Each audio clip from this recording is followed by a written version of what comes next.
Hello everyone, I am Sudhanshu Pandey. Today we will discuss about non-finite verb. ठीक है, non-finite verb क्या होता है? Non-finite verb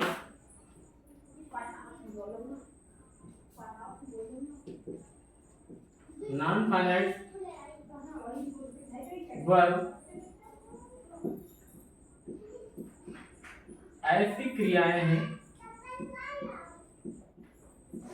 non finite verb ऐसी क्रियाएं हैं जिनमें कर्ता के अनुसार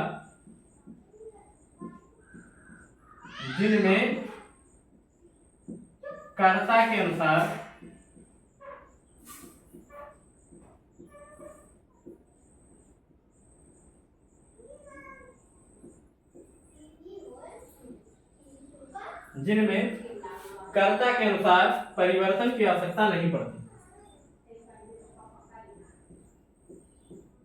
परिवर्तन की आवश्यकता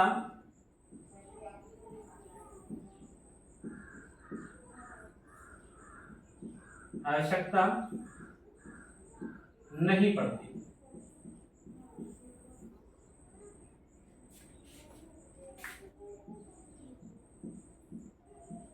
ठीक है, नॉन फाइनाइट वर्ब ऐसी क्रियाएं हैं जिनमें कर्ता के अनुसार परिवर्तन की आवश्यकता नहीं पड़ती है।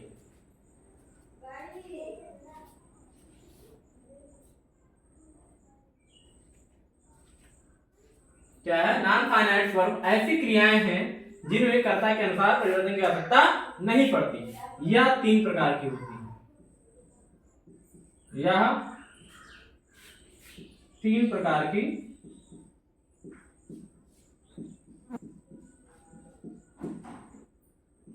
होती हैं। ठीक है, यह तीन प्रकार की होती है। कौन कौन सी? पहला है पार्टिसिपल,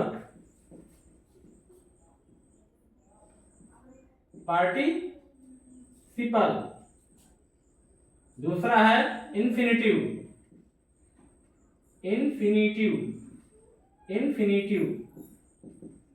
तीसरा है गेरेंड।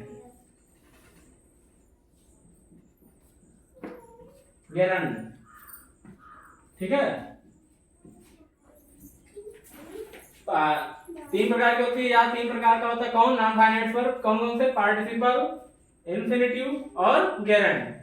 ठीक है, अब हम पहला चर्चा करेंगे पार्टिसिपल पर। ठीक है, हम लोग कितने चर्चा करेंगे? पहला पार्टिसिपल पे।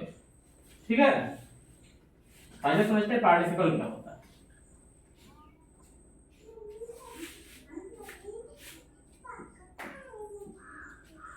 पार्टिसिपल, ठीक है। अब पार्टिसिपल क्या होता है? पार्टिसिपल का निर्माण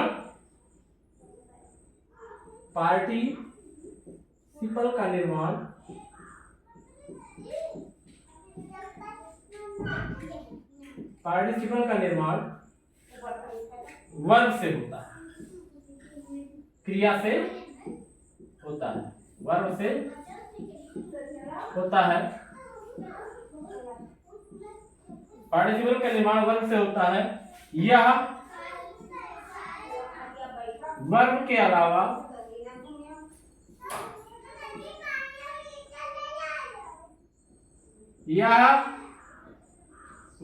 अलावा एडजेक्टिव का भी,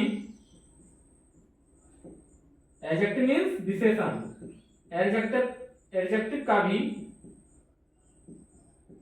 कार्य करता है।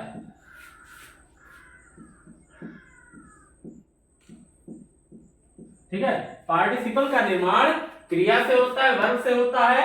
यह क्रिया के अलावा अर्थात वर्ब के अलावा एडजेक्टिव अर्थात विशेषण का भी कार्य करता है। अब यह तीन प्रकार का होता है। यह तीन प्रकार का होता है। यह तीन प्रकार का होता है।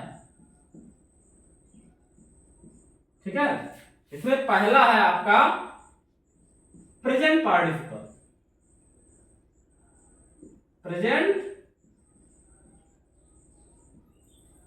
पार्टिसिपल। ठीक है, अब प्रेजेंट पार्टिसिपल में क्या होता है, यह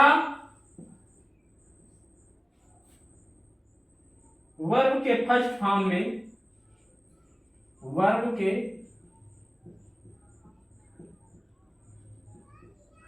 फर्स्ट फॉर्म में आईएनजी लगाने से बनता है।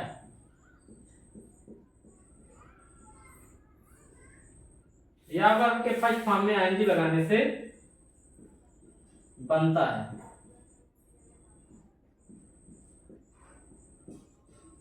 यह वर्ब के फर्स्ट फॉर्म में आईएनजी लगाने से बनता है। ठीक है, कौन, प्रेजेंट पार्टिसिपल। ठीक है, प्रेजेंट पार्टिसिपल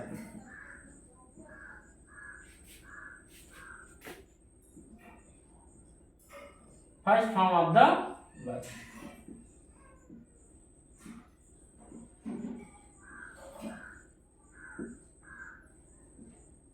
ये क्या है, ये प्रेजेंट पार्टिसिपल। क्या है ये, प्रेजेंट पार्टिसिपल। ठीक है, for example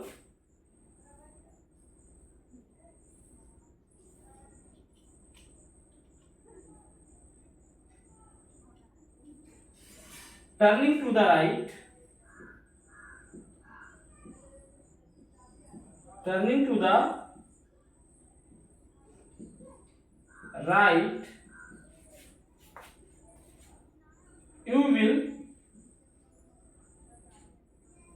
you will get the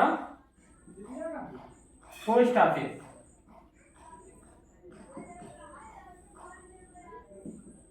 ठीक है, turning to the right you will get the post office.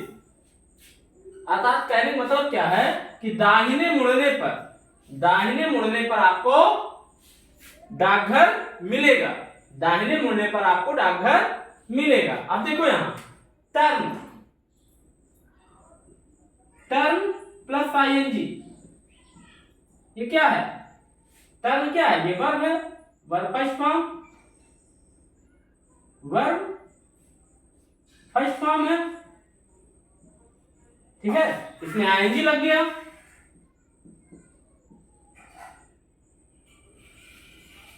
First form of the verb plus ING plus, ठीक है, ये होगा। तो अब इसमें आईएनजी लग गया तो ये क्या हो गया, ये आपका टर्न में आईएनजी लगा तो ये टर्निंग हो गया। ठीक है, और फर्स्ट फॉर्म, वर्ब के फर्स्ट फॉर्म में आईएनजी लग गया तो यही तो होता है आपका प्रेजेंट पार्टिसिपल। प्रेजेंट पार्टिसिपल, ठीक है। प्रेजेंट पार्टिसिपल क्या होता है, first form of the verb plus ING, यानी क्रिया की पहली अवस्था में आईएनजी, क्रिया की पहली अवस्था में आईएनजी लगाने से प्रेजेंट पार्टिसिपल हमारा बनता है। जैसे कि turning to the right you will get the post office, दाहिने मुड़ने पर आपको डाकघर मिलेगा। ठीक है,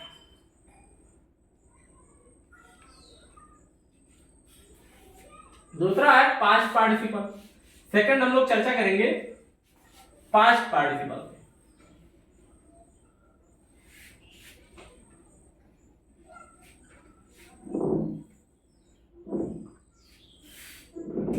सेकंड है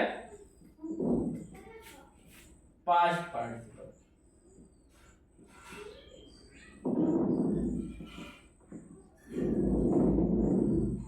पास्ट पार्टिसिपल, पास्ट पार्टिसिपल में क्या होता है, पास्ट पार्टिसिपल के रूप में लिख लीजिए पास्ट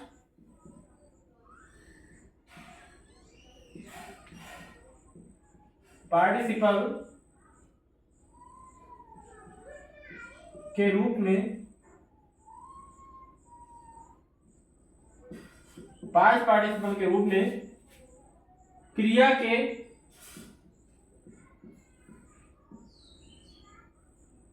क्रिया की थर्ड फॉर्म,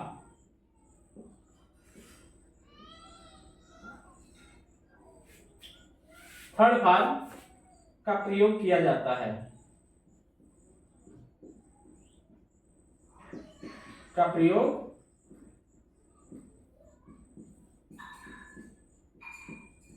किया जाता है। इसका कार्य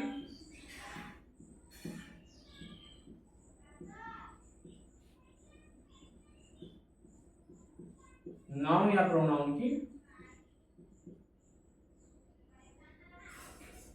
ये लिखिए, पांच पार्टिसिपल के रूप में क्रिया की तीसरी अवस्था का प्रयोग किया जाता है। अब पांच पार्टिसिपल देख लीजिए, पांच पार्टिसिपल, ठीक है। Third form of the verb,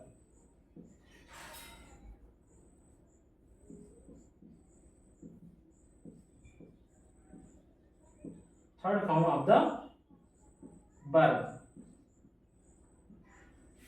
ये क्या होता है, ये पांच पार्टिसिपल होता है। पांच पार्टिसिपल क्या होता है, third form of the verb, क्रिया की तीसरी अवस्था। क्रिया की तीसरी अवस्था लगाने से हमारा पांच पार्टिसिपल बनता है। जैसे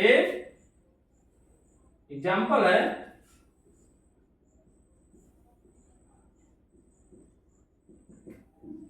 आई सा a wounded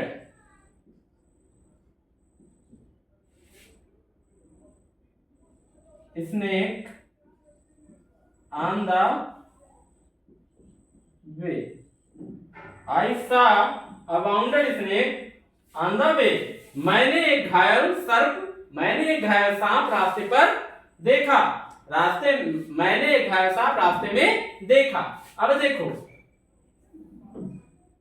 वाउंडेड, देखिए यहाँ ये वर्ब का थर्ड फॉर्म है। वाउंड मींस घायल होना, ठीक है। तो वाउंडेड है यानी वर्ब का थर्ड फॉर्म है। और वर्ब का थर्ड फॉर्म किसमें लगता है, पांच पार्टिसिपल बनाने के लिए वर्ब का थर्ड फॉर्म लगता है, ठीक है।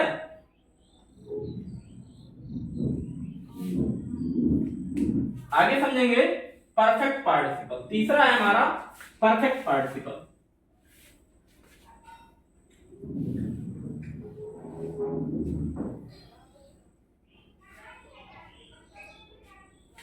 तीसरा है perfect participle.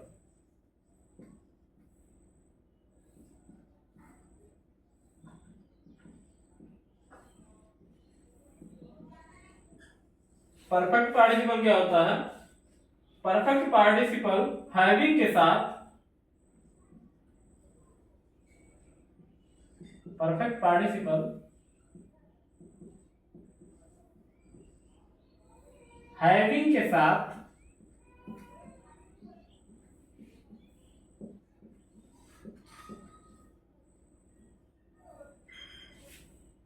Perfect participle having के साथ क्रिया की थर्ड फॉर्म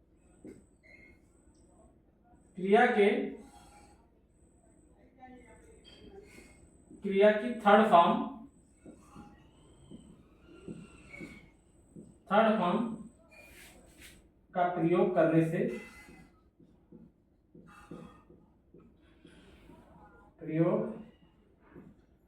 करने से बनता है, ठीक है। परफेक्ट पार्टिसिपल हैविंग के साथ क्रिया की थर्ड फॉर्म का प्रयोग करने से बनता है। मतलब परफेक्ट पार्टिसिपल हैविंग के साथ में क्रिया की तीसरी अवस्था का जब प्रयोग करते हैं तो परफेक्ट पार्टिसिपल बनता है, ठीक है। जैसे देख लीजिए,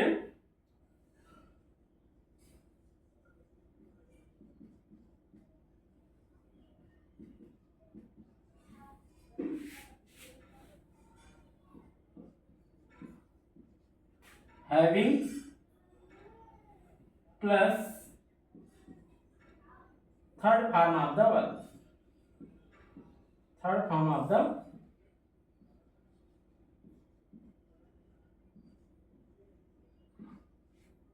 having plus third form of the verb, ये क्या होता है, परफेक्ट पार्टिसिपल होता है। परफेक्ट पार्टिसिपल कैसे बनता है, हैविंग के साथ में क्रिया की तीसरी अवस्था लगाने से परफेक्ट पार्टिसिपल बनता है। एग्जाम्पल है,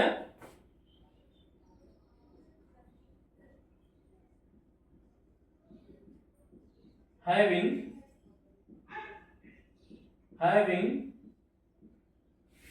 gone to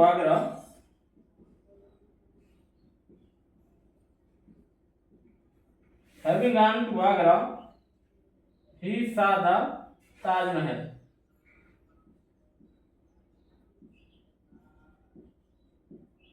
ताज महल, ठीक है। अब हैविंग देखो, यहां हैविंग लगा है, हैविंग प्लस गॉन, ठीक है। अब हैविंग, अब गॉन क्या है, वर्ब थर्ड फॉर्म, भाई गो का थर्ड फॉर्म गॉन ही होता है, go went gone, having plus verb third form, यही तो होता है हमारा परफेक्ट पार्टिसिपल, परफेक्ट पार्टिसिपल।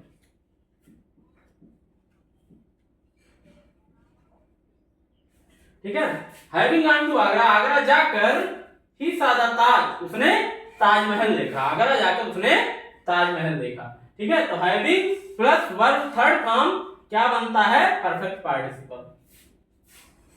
तो आगे चर्चा करेंगे हम लोग इंफिनिटिव की, सेकंड है हमारा जो कि नॉन फाइनाइट्स का सेकंड पार्ट है, इंफिनिटिव। अब इंफिनिटिव क्या होता है, to plus verb first form, ठीक है, two plus first form of the verb, मतलब टू और क्रिया की पहली अवस्था।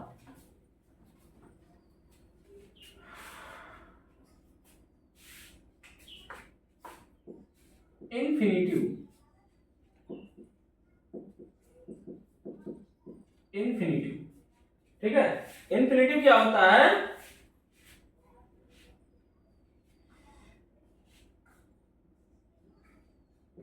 वर्ब की फर्स्ट फॉर्म में, वर्ब की फर्स्ट फॉर्म के पहले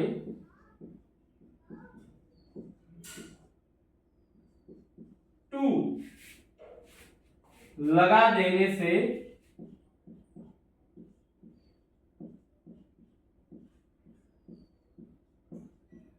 इंफिनिटिव का निर्माण होता है, इंफिनिटिव का निर्माण होता है,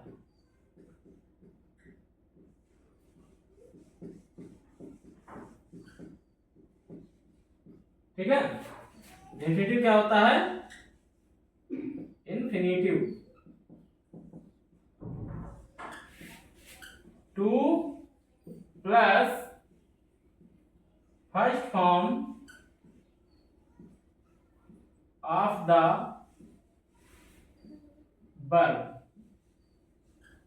two plus first form of the verb, ठीक है। इंफिनिटिव क्या होता है, क्रिया की पहली अवस्था में, क्रिया की पहली अवस्था से पहले टू लगा दिया जाता है। जब क्रिया की पहली अवस्था के आगे टू लगता है तो क्या होता है, इंफिनिटिव होता है, इंफिनिटिव का निर्माण होता है, ठीक है। जैसे एग्जाम्पल है, to tell a lie is a bad habit, to tell a lie is a bad habit. अब देखो टू और टेल क्या है, वर्ब है, वर्ब फर्स्ट फॉर्म, तो to plus verb first form, यही तो होता है इंफिनिटिव,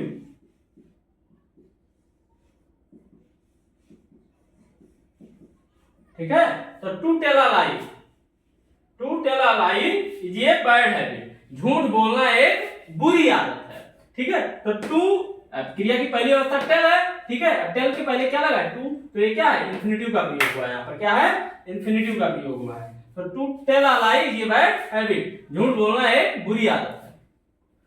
अगले आगे जो है तीसरा है हमारा गेरंड, गेरंड, ठीक है। तीसरा चर्चा करेंगे गेरंड का।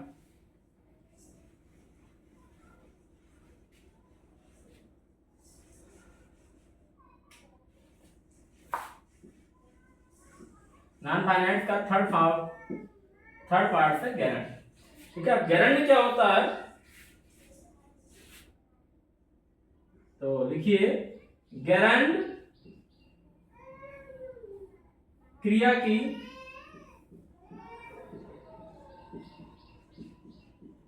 फर्स्ट फॉर्म में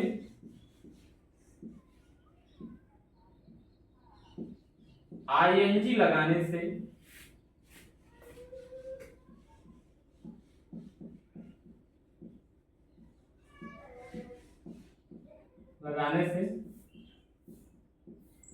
बनता है। ठीक है, क्रिया की पहली अवस्था में आईएनजी लगाने से गेरेंड बनता है। ठीक है, जैसे देख लो, gerund first form of the verb plus I N G, यही होता है गेरेंड। ठीक है, एग्जाम्पल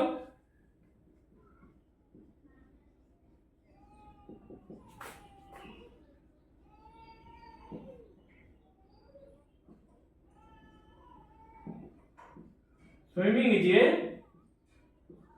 गुड एक्सरसाइज।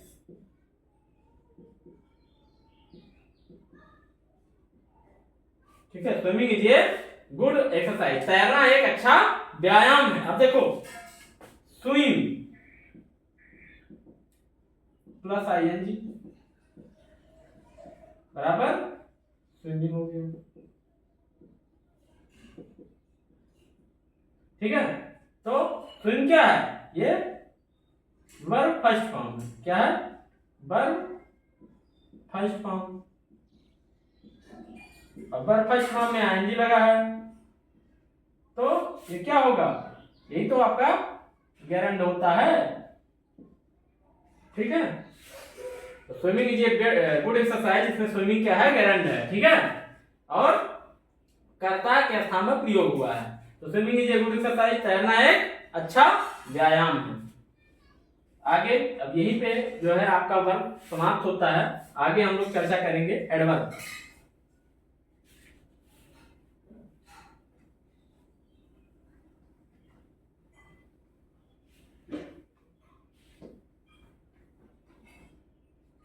एडवर्ब,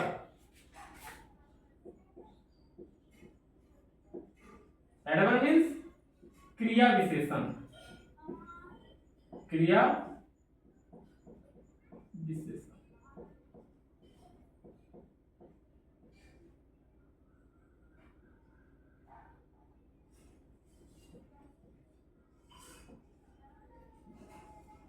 क्रिया विशेषण, क्रिया विशेषण की परिभाषा आप सभी जानते ही हैं। An adverb is a word which modifies or describes an adjective, a verb or another adverb in a sentence. ठीक है, an adverb is a word which modifies or describes an adjective, a verb or another adverb. ठीक है, क्रिया विशेषण वह शब्द है जो किसी विशेषण, क्रिया या किसी दूसरे क्रिया विशेषण की विशेषता को प्रकट करता है, वो क्या होता है, क्रिया विशेषण होता है। क्रिया विशेषण वह शब्द है जो किसी विशेषण, क्रिया या किसी दूसरे क्रिया विशेषण की विशेषता को प्रकट करता है, क्रिया विशेषण होता है। ठीक है, an adverb is a word which modifies और describe an adjective, a verb और अनदर एडवर्ब। ठीक है, जैसे एग्जांपल है,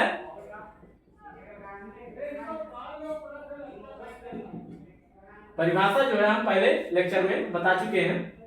ठीक है, तो एग्जांपल समझ लीजिए, अ कैट रन्स स्लोली। ठीक है, एक बिल्ली धीरे धीरे दौड़ती है। ठीक है, अब देखो यहाँ दौड़ना, दौड़ना भाई कैसे दौड़ती है, धीरे धीरे दौड़ती है, तो दौड़ने की विशेषता क्या है, धीरे धीरे। तो स्लोली क्या है आपका, एडवर्ब है। स्लोली क्या है, एडवर्ब अर्थात क्रिया विशेषण है। आगे हम लोग चर्चा करेंगे काइंड्स ऑफ एडवर्ब। ठीक है, चर्चा करेंगे काइंड्स ऑफ एडवर्ब।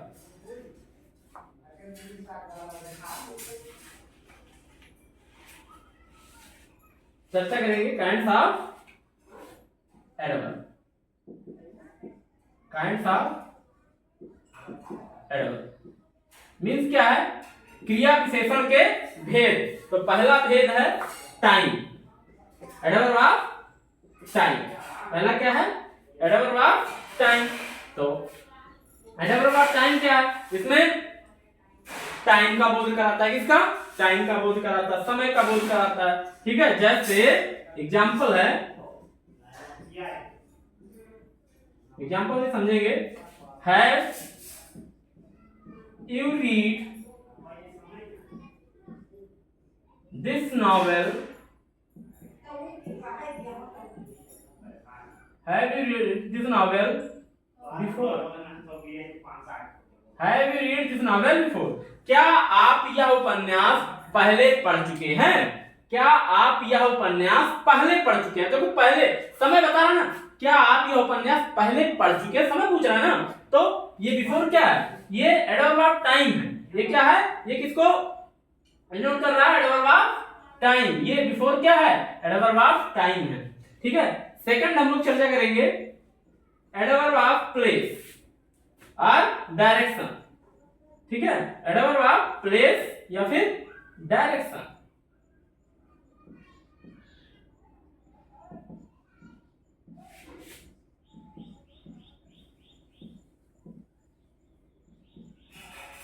ठीक है, अब प्लेस और डायरेक्शन के प्लेस क्या है, एडवर्ब ऑफ प्लेस जो स्थान का बोध कराए।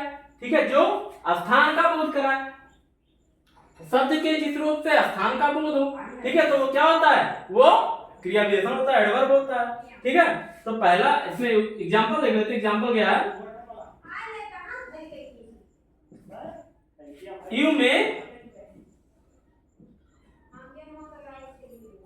Sit here.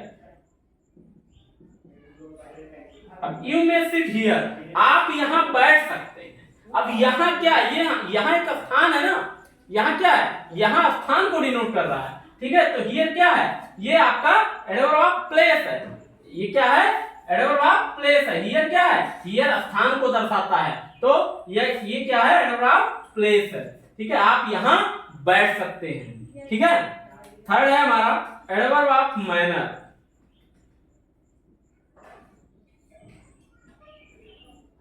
थर्ड है मैनर। ठीक है, adverb of manner. Manner means तरीका, adverb of manner, manner means होता है तरीका। ठीक है, अब मैनर देखिए, जैसे he worked hard, he worked hard, उसने कठिन परिश्रम किया। ठीक है, he worked hard, उसने कठिन परिश्रम किया। ठीक है, उसने कठिन परिश्रम किया। देखो माइनर बता रहा है, कैसा परिश्रम किया, कठिन परिश्रम किया। कैसा परिश्रम किया, कठिन परिश्रम। कार्य करने का तरीका क्या था, बहुत मेहनत से काम करता था। ठीक है, तो ये हार्ड क्या है, ये एडवर्ब ऑफ मैनर को दर्शाता है। ये किसको दर्शाता है, एडवर्ब ऑफ मैनर। ठीक है, चौथा है हमारा, चौथा हम लोग पढ़ेंगे डिग्री ऑफ क्वांटिटी। ठीक है, एडवर्ब ऑफ क्वांटिटी पढ़ेंगे।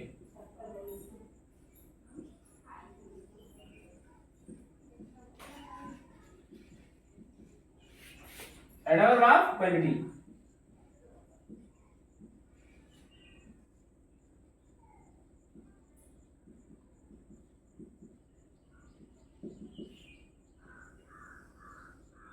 Adverb of quantity. अब क्वांटिटी देखिए, अब क्वांटिटी मीन जो मात्रा बताए।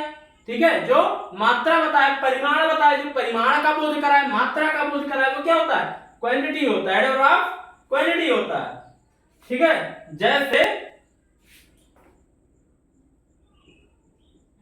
Example, the crow is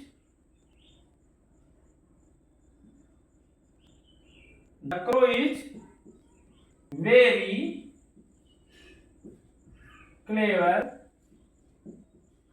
bird. The crow is very clever bird. कौवा बहुत चतुर पक्षी है।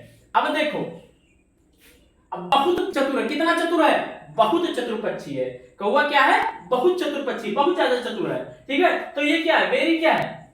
ये एडवर्ब ऑफ क्वांटिटी को बताता है। क्या? एडवर्ब ऑफ क्वांटिटी को दर्शाता है। ठीक है, तो the crow is very clever bird, कौवा बहुत चतुर पक्षी है।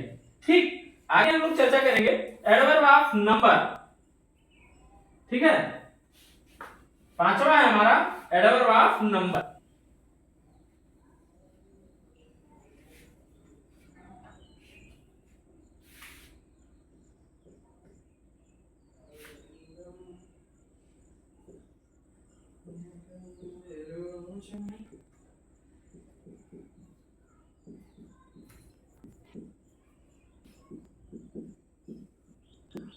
एडवर्ब ऑफ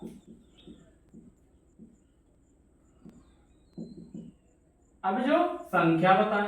ठीक है, संख्या का वो क्या है? एडवर्ब ऑफ नंबर है। ठीक है, जैसे आई, एग्जांपल है I often warn you, I often warn you not to come late, not to come। I warn, मैं अक्सर तुम्हें चेतावनी देता था कि देर में मत आओ, देर में मत आओ। ठीक है, मैं अक्सर तुम्हें चेतावनी देता था देर में मत आओ। अब अक्सर मतलब ज्यादातर मैंने चेतावनी दी है। ठीक है, तो ये क्या है? ये संख्या बता रहा है, नंबर बता रहा है। किसको नोट कर रहा है? एडवर्ब ऑफ नंबर को। ठीक है, क्या दर्शाता है? एडवर्ब ऑफ नंबर को। कौन? ऑफन। ठीक है, मैंने अक्सर तुम्हें चेतावनी दिया था कि देर में मत आना। ठीक है, मैंने अक्सर तुम्हें चेतावनी दिया था देर में मत आना। अब ये ऑफन क्या है? ऑफन जो है डिनोट कर रहा है एडवर्ब ऑफ नंबर को। छठा है हमारा अफर्मेशन निगेशन।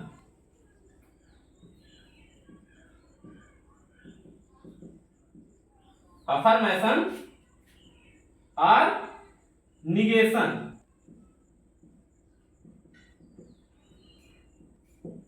अब अफर्मेटिव से बना अफर्मेशन और निगेटिव से बना निगेशन। अफर्मेटिव मींस होता है सकारात्मक, निगेटिव मींस होता है नकारात्मक। ठीक है, तो इसमें क्या है? एग्जांपल देख लीजिए, जैसे माई फ्रेंड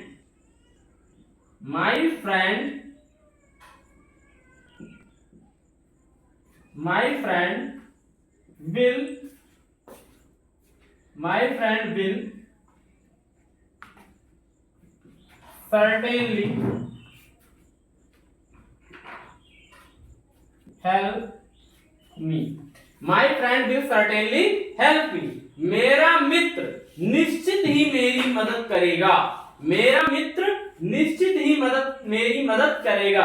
अब देखो यहाँ भाई अफर्मेशन है ना, देखो सर्टेनली ये एडवर्ब है। ठीक है, अफर्मेटिव निश्चित ही मेरी मदद करेगा ना, तो ये क्या है? स्वीकारात्मक वाक्य है। क्या है? स्वीकारात्मक वाक्य है।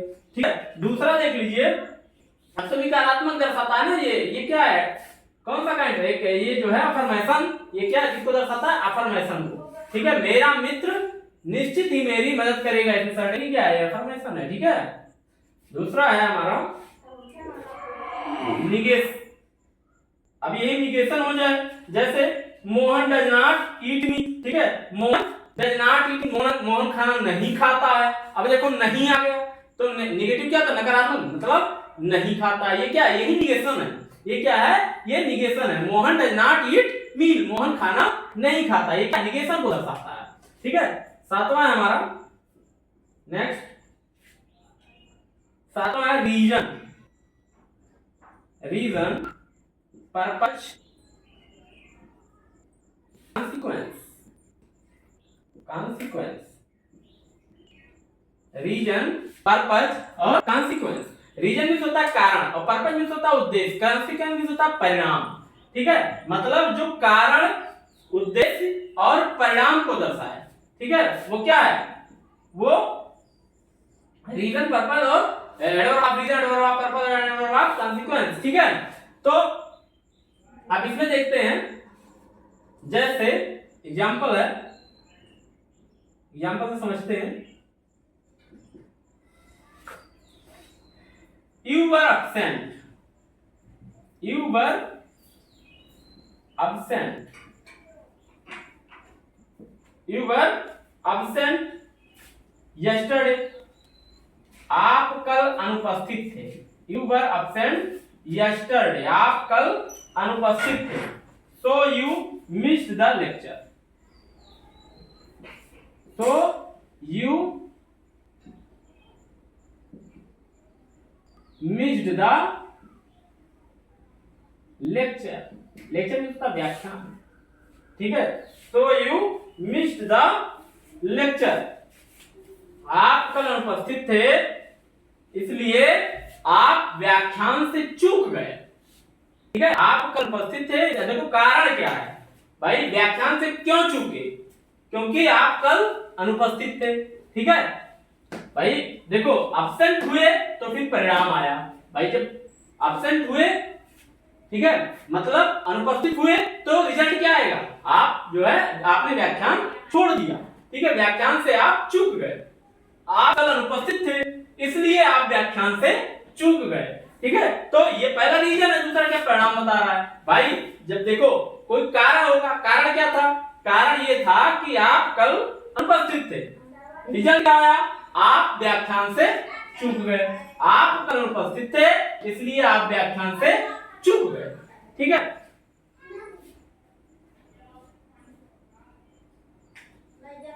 अब देखो एक और समझ लेते हैं, I am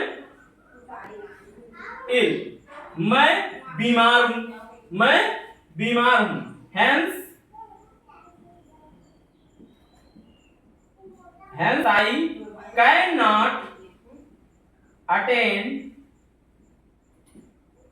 hence I cannot attend my classes, attend my classes। अब देखो आई एम, मैं बीमार हूं, कारण क्या है, मैं बीमार हूं, hence इसलिए I can not attend my class, मैं अपनी कक्षाओं में उपस्थित नहीं हो सकता, ठीक है, मैं अपनी कक्षाओं को अटेंड नहीं कर सकता, ठीक है भाई। कारण क्या है, मैं बीमार हूं भाई, बीमारी के कारण मैं विद्यालय नहीं आ सकता, अपनी कक्षा को अटेंड नहीं कर सकता, ठीक है, अपनी कक्षा में उपस्थित नहीं हो सकता। मैं बीमार हूं, पहला कारण ये है, और दूसरा रिजल्ट क्या है, इसलिए मैं अपनी कक्षाओं में उपस्थित नहीं हो सकता, ठीक है, मैं बीमार हूं इसलिए मैं अपनी कक्षाओं में उपस्थित नहीं हो सकता, ठीक है। ये है रीजन, पर्पज और कॉन्सिक्वेंस। नेक्स्ट है रिलेटिव एडवर्ब, ठीक है। अगला हम लोग चर्चा करेंगे रिलेटिव एडवर्ब, जो कि लास्ट है, 8वां नंबर, नंबर 8 है रिलेटिव एडवर्ब, नहीं 9 है, ठीक है। 8वां है हमारा इंट्रोगेटिव एडवर्ब, ठीक है। 8वां क्या है, इंट्रोगेटिव एडवर्ब। अब इंट्रोगेटिव जानते हो भाई, प्रश्नवाचक। 8वां है हमारा इंट्रोगेटिव एडवर्ब,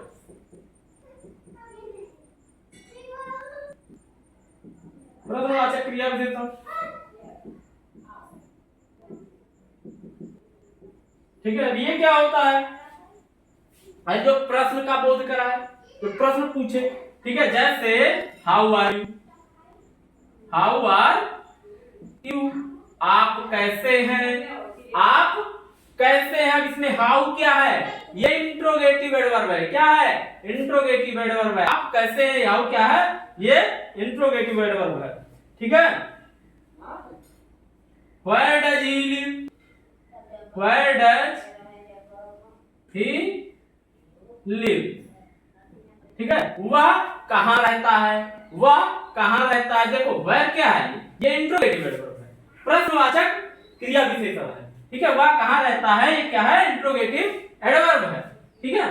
अगला है नेक्स्ट रिलेटिव एडवर्ब, आखिरी है जो कि एडवर्ब का रिलेटिव एडवर्ब, 9वां है हमारा रिलेटिव एडवर्ब, रिलेटिव एडवर्ब, ठीक है, संबंध बोधक क्रिया विशेषण। अब रिलेटिव एडवर्ब क्या होता है कि जब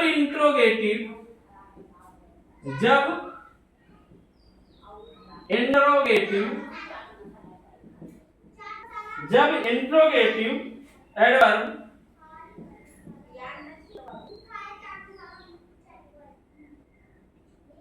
interrogative adverb how, when, where,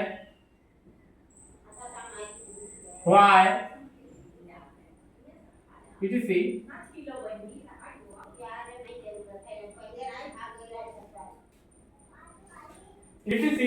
दो क्लासेस को जोड़ते हैं, दो क्लासेस उपवाक्य, ठीक है, दो उपवाक्यों को जोड़ते हैं, दो उपवाक्यों को जोड़ते हैं, ठीक है, तो वो क्या होता है, तब उन्हें हम रिलेटिव एडवर्ब कहते हैं, तब उन्हें रिलेटिव एडवर्ब कहते हैं, तब उन्हें रिलेटिव एडवर्ब कहते हैं, ठीक है। जब interrogative adverb how, when, where, why etcetera दो क्लासेस, दो वाक्यों को जोड़ते हैं तब उन्हें रिलेटिव एडवर्ब कहते हैं। जैसे एग्जांपल देखिए, एग्जांपल है this is the town,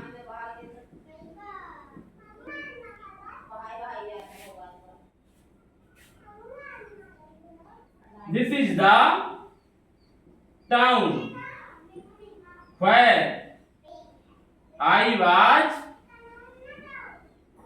born, ठीक है, this is the town, this is the town where I was born, where I was born, ठीक है। यह वह नगर है जहां मेरा जन्म हुआ था, यह वह नगर है जहां मेरा जन्म, देखो एक वाक्य एक उपवाक्य है, एक उपवाक्य, दोनों को जोड़ कौन रहा है, वेयर, वेयर क्या है, इंट्रोगेटिव एडवर्ब है जो कि दो क्लासेस को जोड़ने का कार्य करता है, इसलिए ये यहाँ पर क्या है, रिलेटिव एडवर्ब है, क्या है, रिलेटिव एडवर्ब, ठीक है। यहाँ पर जो वेयर है वो क्या है, वो इंट्रोगेटिव एडवर्ब ना होकर के रिलेटिव एडवर्ब का काम कर रहा है, ठीक है। आई होप समझ गए होंगे काइंड्स ऑफ एडवर्ब, यहीं पे आपका काइंड्स ऑफ एडवर्ब समाप्त होता है। आगे हम लोग चर्चा करेंगे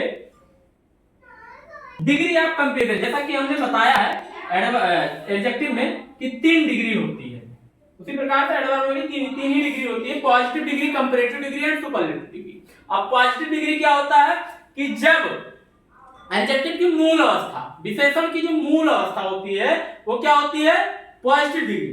कंपैरेटिव डिग्री, कंपेयर से बना कंपैरेटिव, कंपेयर में होता तुलना, जब दो व्यक्तियों या वस्तुओं के बीच में तुलना किया जाए, जब दो व्यक्ति, दो नाउन या प्रोनाउन के बीच में तुलना किया जाए, दो व्यक्तियों या वस्तुओं के बीच में तुलना किया जाए, तो वहां पर कंपैरेटिव डिग्री का प्रयोग होता है। कंपैरेटिव डिग्री के बाद क्या लगता है, देन लगता है। कंपैरेटिव डिग्री के बाद बहुत जरूरी है, देन लगाना बहुत जरूरी है। कंपैरेटिव डिग्री के बाद क्या लगाते हैं, देन लगाते हैं। तीसरा है सुपरलेटिव डिग्री। सुपरलेटिव डिग्री क्या होता है कि जब दो से अधिक व्यक्तियों और वस्तुओं के बीच में तुलना करनी, जब दो से अधिक व्यक्तियों और वस्तुओं के बीच में तुलना करनी हो तो क्या होता है, सुपरलेटिव डिग्री होता है। सुपरलेटिव डिग्री में क्या होता है, सुपरलेटिव डिग्री से पहले दा लगाते हैं, सुपरलेटिव डिग्री से पहले दा लगाना बहुत जरूरी है। जैसे पॉजिटिव डिग्री में है, पॉजिटिव है गुड, ठीक है। कंपैरेटिव में क्या हो जाएगा, कंपैरेटिव में हो जाएगा बेटर, ठीक है। और सुपरलेटिव में क्या हो जाएगा, बेस्ट, क्या हो जाएगा, बेस्ट, ठीक है। तो गुड, बेटर, बेस्ट। अब गुड मींस अच्छा, बेटर मींस और अच्छा, और बेस्ट मींस सबसे अच्छा, ठीक है। आगे हम लोग चर्चा करेंगे। अब जो एडवर्ब है वो तीन जगह प्रयोग किया जाता है। फ्रंट पोजीशन होता है इसका एडवर्ब का, दूसरा होता है मिड पोजीशन और तीसरा होता है इन पोजीशन, ठीक है। 3 पोजीशन होती है। Position of adverb, position of adverb, front position, front position, front position में क्या होता है, इसमें इंट्रोगेटिव एडवर्ब आगे लगते हैं। सबसे पहले क्या लगता है, इंट्रोगेटिव एडवर्ब भी फ्रंट पोजीशन पे प्रयोग किए जाते हैं, जैसे कि where do you live, where do you live, where do you live, आप कहां रहते हैं। ठीक है, आप देखो वेयर क्या है, इंट्रोगेटिव एडवर्ब फ्रंट पोजीशन पे प्रयोग हुआ है। दूसरा है हमारा मिड पोजीशन, मिड पोजीशन क्या है, मिड पोजीशन। अब मिड पोजीशन का मतलब जो बीच में प्रयोग किया जाए। ठीक है, जैसे सी इज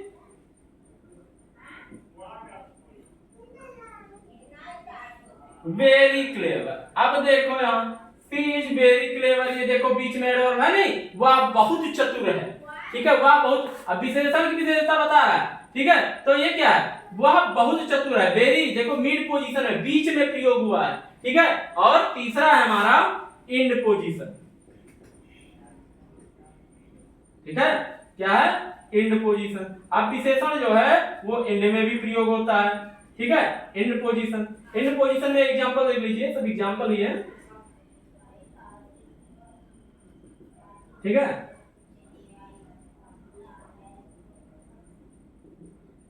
इसमें देखिए एग्जांपल,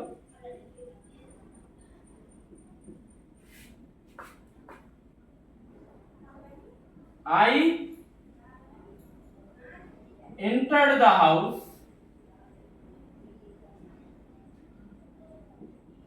quietly। ठीक है, मैं चुपचाप घर में घुसा। देखो क्वाइटली क्या है, ये क्विकली क्या है, ये एंड पोजीशन, ये एडवर्ब है जो कि एंड पोजीशन पे सबसे लास्ट में प्रयोग हुआ है। ठीक है, मैं चुपचाप घर में घुसा।